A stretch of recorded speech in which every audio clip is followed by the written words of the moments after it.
He's getting quite used to the adulation, though he doesn't yet have a grip on power. But he says Labour is a government in waiting. And waiting is exactly what his supporters were prepared to do, queuing up to hear his conference speech. Helpfully, he seemed to have a copy with him.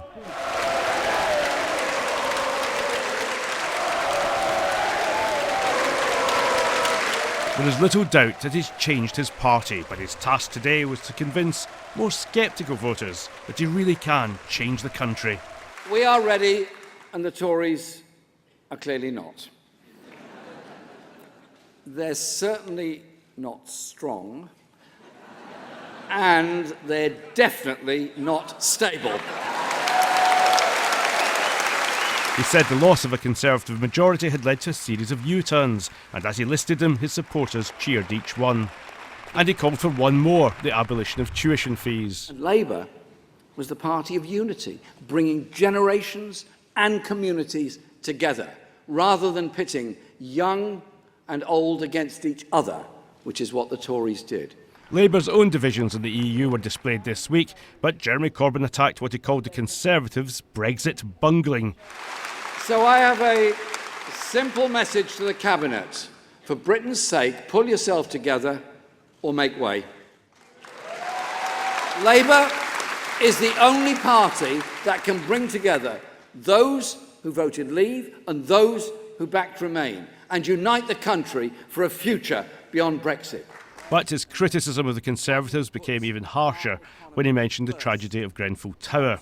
The disdain for the powerless and the poor have made our society more brutal and less caring. Now that degraded regime has a tragic monument.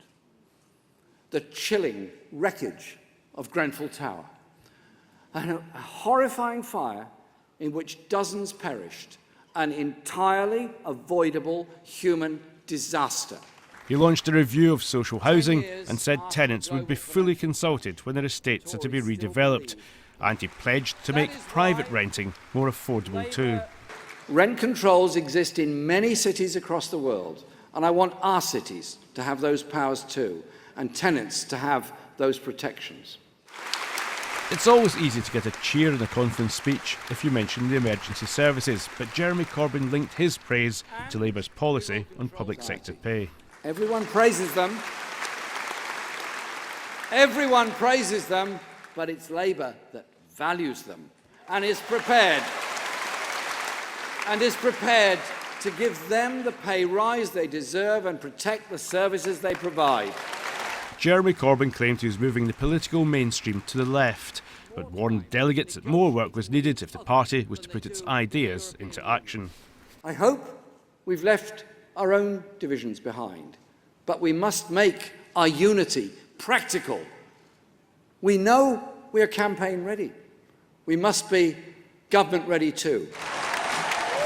A standing ovation was always guaranteed, but as Jeremy Corbyn aspires to government, his policies will now have to stand up to even greater scrutiny. Ian Watson, BBC News.